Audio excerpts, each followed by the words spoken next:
Hey guys, so today I'm gonna make a earthquake video, so to speak, because I've had lots of people say they want me to make one, just like saying how it all was, when it happened. So what I'm gonna do, I'm just gonna like briefly explain like where I was, what it was like being there, how Tokyo was affected, because I was in Tokyo, so that like the tsunami and stuff didn't affect me that much, but like I'm gonna explain everything.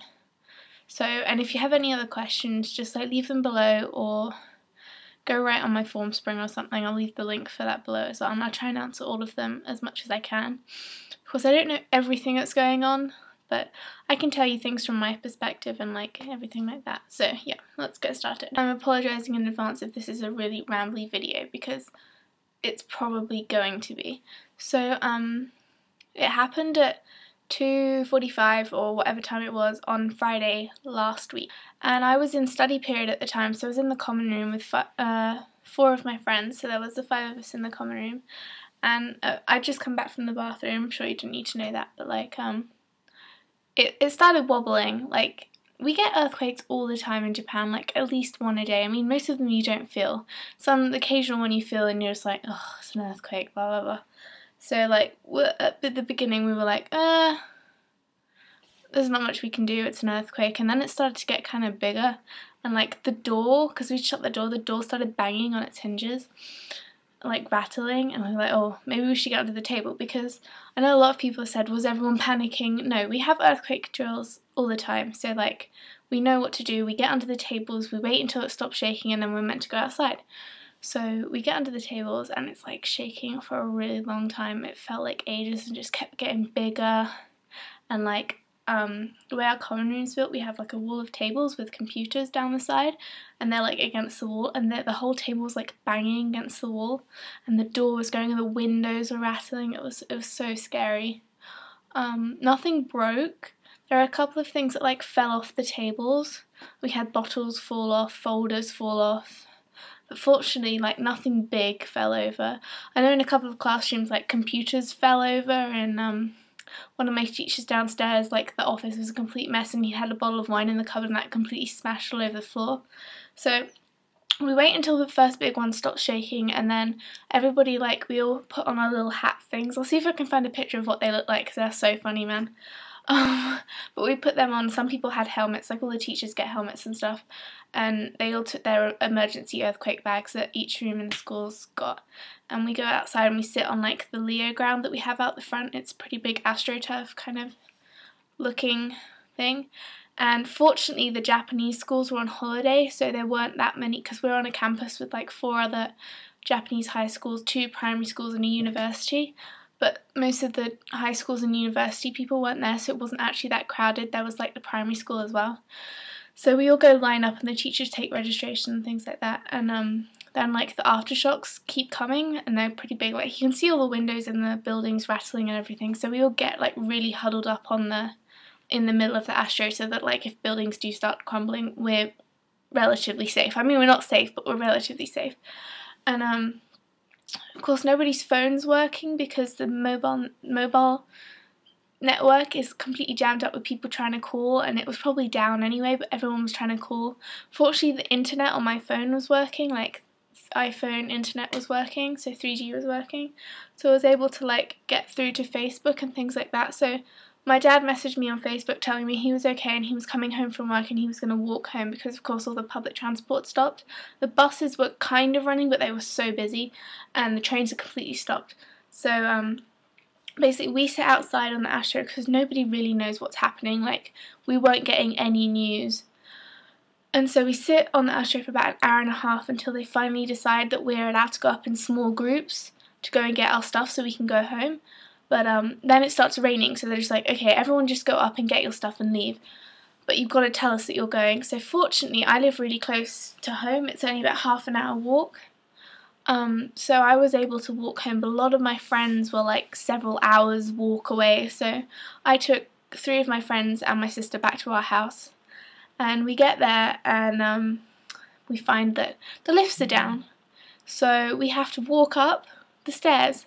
And living on the 31st floor, yes, you have an awesome view, but climbing up 62 flights of stairs is not fun, especially if you're like me and not the fittest person in the world. So we got upstairs. I found my cat. She was like really shaken up. She was just like, she just wanted to get out of there. And so she went into her like little box and she just stayed in there. And we like got the computers and everyone was like emailing home and stuff. And so yeah, we're just like chilling. We've been home about 10 minutes and then another aftershock comes and it's pretty big. Fortunately, my building, even though it's really tall, like it's 34 floors, it's so new, like it's only a couple of months old, so it just like sways, like all the new buildings do. Like if you've seen any of the videos, all the buildings, you just see them sway, you don't actually like see them shaking. It's because of the way they've got like dampeners on them, which are like huge rubber things at the bottom, which like absorb the shock, so the building just sways. And so the 5 of us get under the dining room table and we're just like, shit, okay, it's scary up here, so we're going to go all the way back downstairs. Because it was a new building, we didn't know what we were meant to do if there was like another really big earthquake, like where we were meant to go. We do have an evacuation shaft in mine and my sister's bathroom, which takes us down to the 20th floor, but we weren't like sure when we were meant to use that or anything, so we just decided, right, we're going to get the cat, put her in her cat box and just walk back down the stairs and wait in the lobby for my parents to come home. Didn't know where my mum was. I knew she was in the car, but I didn't know where she was, who she was with, kind of thing. So we start walking down the stairs. So we decided to go down the stairs that are nearest to our apartment door. And we get down to like the 18th floor or whatever. I see my mum like staggering up the stairs because she's got asthma and she's just like, oh, she's almost like dying. I'm not even joking. And fortunately we come down a different set of stairs to the one we'd gone up, otherwise we would have completely missed her. But so we meet her and we're like, Mum, it's too scary upstairs, we're all going downstairs. So we head downstairs and we just wait in the lobby for my dad to come home, and everyone's still trying to like get their phones to work and all this. Like, my friends didn't know where their parents were or if their parents had got home or anything. And so my dad gets home about 6. He's walked from work, so he's walked for about an hour to get home. And he's got his like helmet and his little evacuation pack from work. And the lifts still aren't working, and we're all kind of getting cold and hungry and tired now. So my dad decides he's going to go upstairs to like get some supplies and then come back down again. So my dad goes upstairs and then the receptionist lady, she comes and she says, Mr. Armstrong is calling from a different apartment. He wants to talk to you. Turns out my dad had forgotten his key downstairs in his jacket pocket, so one of my friends has to run up and like meet him halfway up the 31 flights of stairs to give him his key. And then just as maybe like 20 minutes after that's about 6:30, one of the lifts start working again, so we all go upstairs and my dad stayed up there and we just came up to join him. And that's when we were like watching the pictures on the news, and it was just like, wow, oh my god, you saw the tsunami and you just like, this isn't happening to me, like, oh, it's so scary. So then we find out all this nuclear reactor schnizzle, and 2 of my friends managed to go home. They like borrowed bikes and biked home, and the other guy, he stayed over the whole night because he didn't want to go home because his parents weren't home yet. But so yeah, that was Friday, and we were still getting loads of aftershocks. Like, it was ridiculous how many aftershocks we got on Friday. You just kind of got used to them after a while. Well, you don't get used to them, but like, I mean, I was skittish as heck. Every time something creaked, I'd completely freeze and look, and like see if I could tell if the building, oh, it was so scary.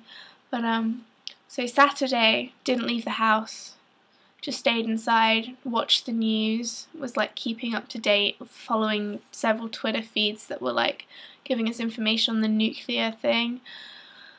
Sunday, I went out briefly to go pick up my boyfriend, and then he came over to my house and we were just like chilling. And I don't think there were any like major big ones on Sunday. I think there was one like on Sunday morning really early, or no, Saturday morning at like 4 there was a big one. And then I think again on Monday morning.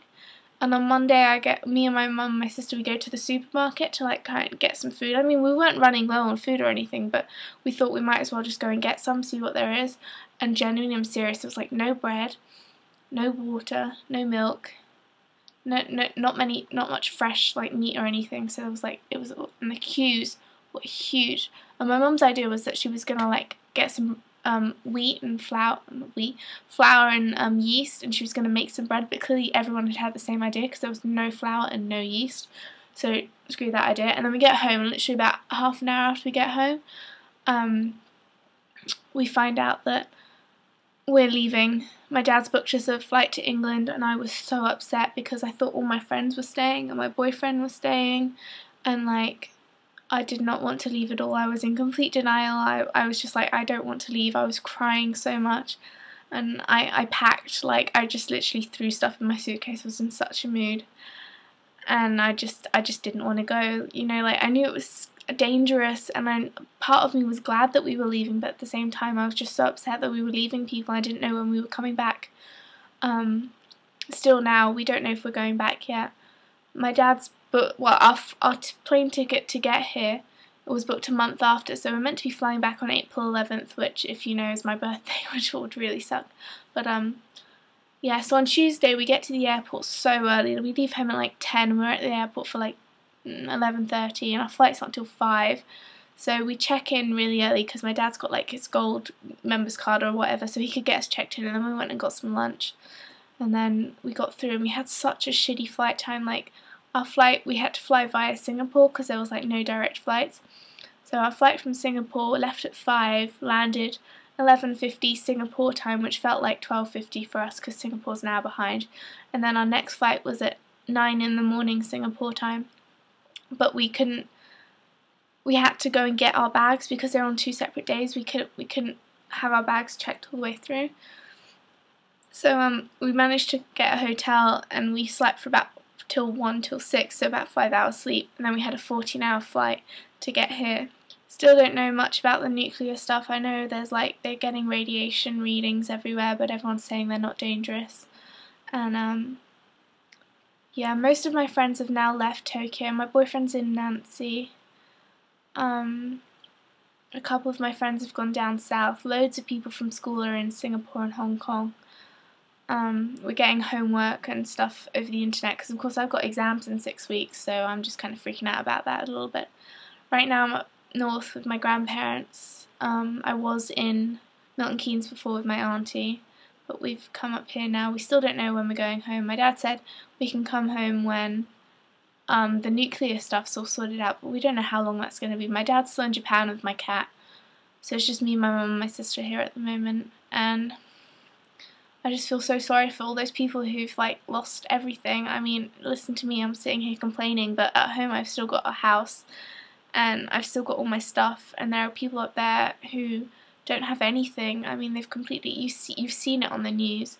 I know a lot of the news over here is really hyped up, the whole thing, like, you know, the nuclear stuff, and they're just kind of making a big deal of it. I know it is a big deal, but the news is making it sound worse than it really is, so you kind of got to be a little bit careful about that. I mean, I'm following on Twitter, I'm following Japan Times and Reuters, and they seem to be pretty reliable with their sources of information.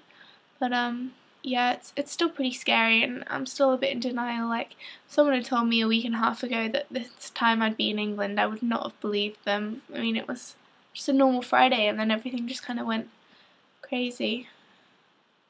And some people, like, when we were walking home, the streets were absolutely thronging with people. There was just so many people just walking home because they had no other way of getting there. I mean, my boyfriend, he walked 7 hours to get home, and I know people who didn't get home till like 2 o'clock in the morning. Oh, it's just ridiculous. So yeah, that was my earthquake story. Right now I'm living out of a suitcase, trying to do my homework.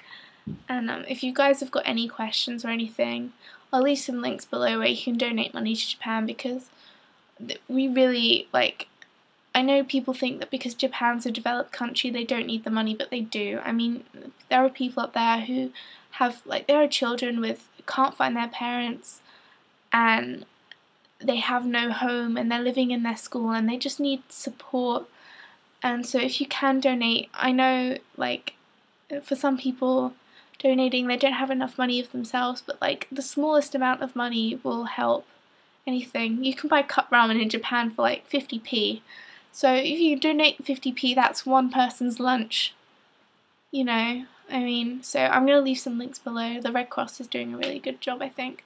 And this video is already 15 minutes long, so I'm going to have to cut a lot out.